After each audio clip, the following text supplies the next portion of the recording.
This is a diorama story that has everything: drama, comedy, romance, and murder. Will it live up to its potential? I doubt it.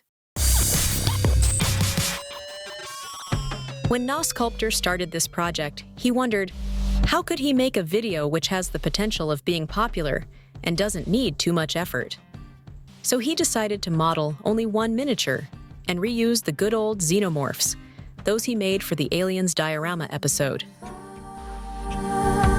He made a poorly planned layout of the diorama to reduce the chance of future screw-ups when building the terrain. Little did he know that it will go sideways pretty fast. Now you can see a master builder at work. The steady hands and deliberate movements all suggest a well-thought-out sequence of actions. Although this is all completely unnecessary, because later he realizes that the whole layout is wrong, just the way it is. So he modeled and 3D printed some new terrain parts. As befits a seasoned 3D printing person, he took care of the bed adhesion.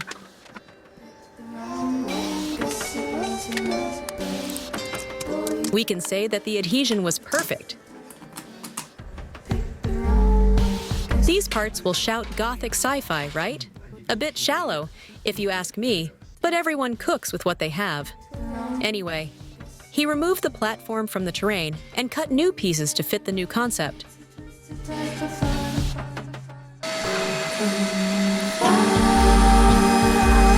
Of course, he measured the back wall to the wrong side of the base, so he had to put a small strip there.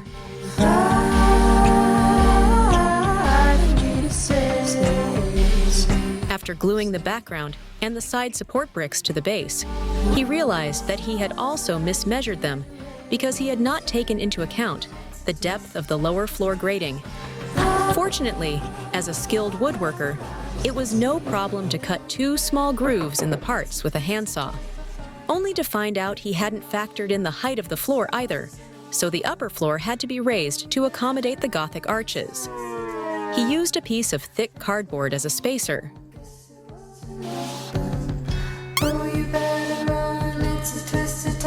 Then he made piping out of a plastic pen refill, a thread spool,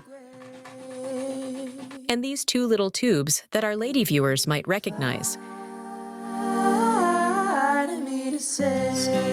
He primed the terrain and the minis with black ink. At least he didn't mess anything up in this simple operation.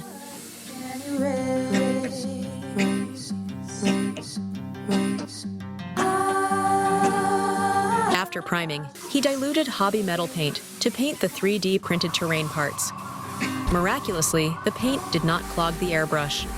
The plan with the Dreadnought was that the metallic paint would show through the later layers a bit. This actually worked. But hey, even a broken clock is correct twice a day. While he's painting, let me tell you what this thing is, in case you're not familiar with the Warhammer 40K universe, even after the recent popularity of Space Marine 2. This walking unit is basically a battle sarcophagus, containing a mortally wounded super soldier with life support equipment. They have only one goal: to exterminate the God Emperor's enemies between 2 naps. Sculptor always thought that these cybernetic machine monsters were the coolest things in the world of Warhammer, and always wanted a diorama like this. But why the Ultramarine chapter, you may ask? Because the Ultramarines defended their homeworld in a heroic fight against the tyranids. But then the question arises, why aren't there tyranids on the diorama? Because xenomorphs are the real shit. Unlike the official models, this mini is made in 1:87 scale, so the whole diorama is smaller, fits more easily on the shelf, and doesn't have to be thrown away after the video is done. Just kidding, the Battle of Hoth and Harry Potter dioramas are on display in a gamer bar, for example. Speaking of Harry Potter, the Triwizard Tournament diorama could have a little more views. After he finished painting the blue and complementary colors, he applied wash to the rivets and metal parts.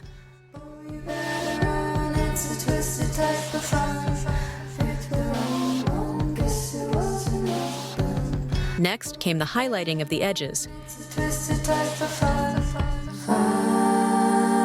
and the freehand painting of the Ultramarine symbol, which he sketched with a pencil, painted with white, and corrected with the original blue.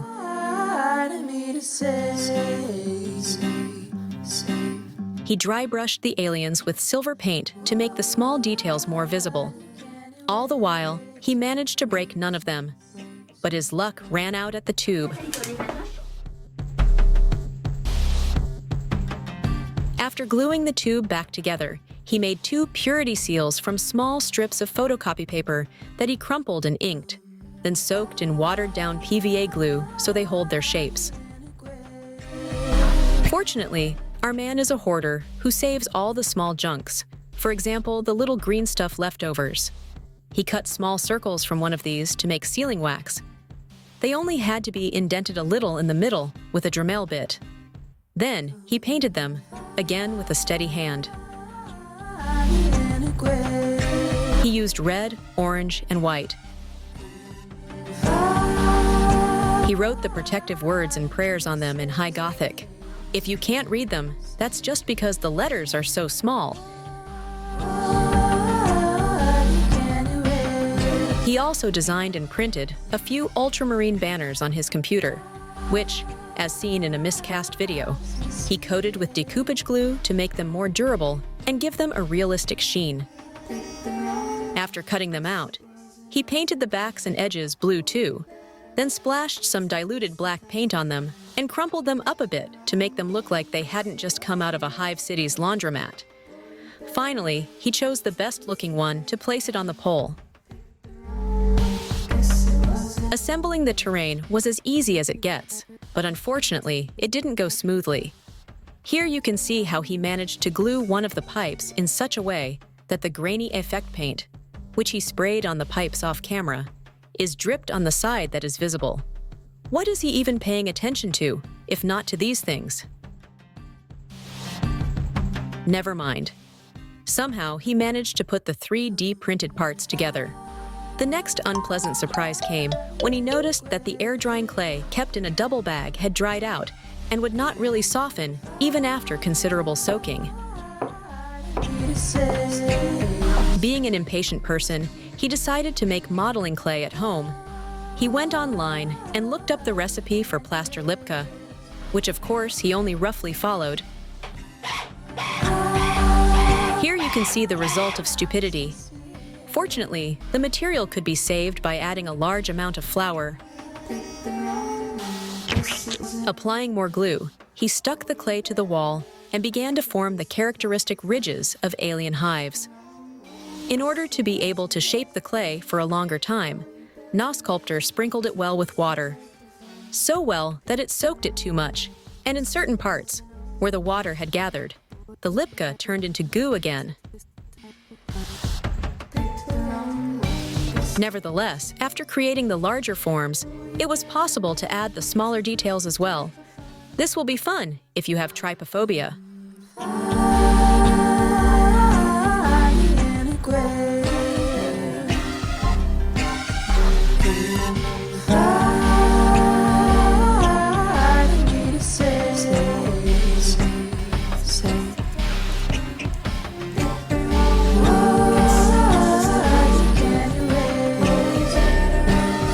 Using a plethora of tools, he could sculpt the wall of the alien hive, and with a wet brush, smoothed out the surface.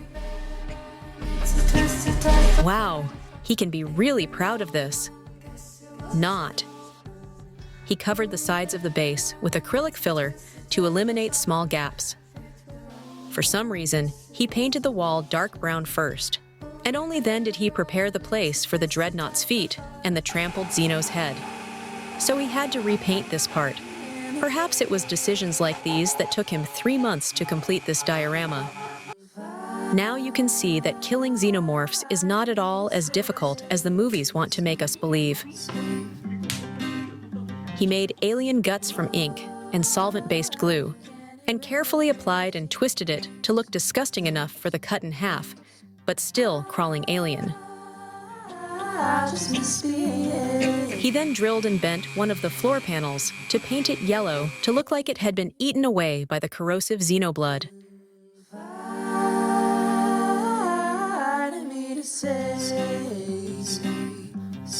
After painting the sides of the diorama black, he dry brushed the wall with beige, followed by a sepia wash. He soaked up the excess with a paper towel. He also dry brushed the wall with silver and a little gold, because he likes his alien hive a bit metallic looking. Finally, it was time for the assembly.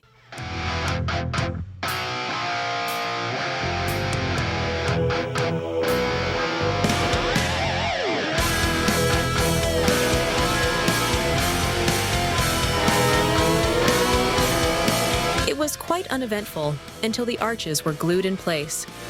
The clay pulled up the upper floor while drying, and neither CA glue nor UV resin wanted to hold it in place. No sculptor thought a little more properly applied resin would help solve the problem. But then shit happened. Could you spot it? The resin dispensing tib got stuck in the cap, and as No sculptor unscrewed it by tilting it slightly to the side, the resin immediately poured onto the diorama. He then had to paint the wall with various matte and satin varnishes so that the shiny residue of the resin would blend in with the rest of the background. However, by some miracle, when the resin that was poured on the diorama hardened, that also glued the floor to the arches, so at least that was a fortunate side effect. So he only had to assemble the upper part of the dreadnought and put the remaining elements in place.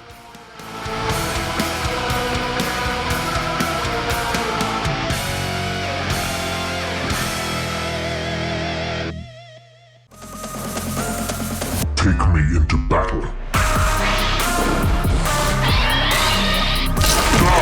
Die! Die!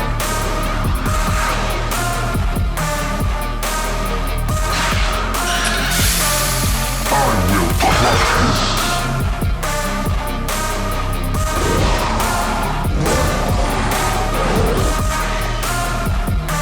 Feel my wrath.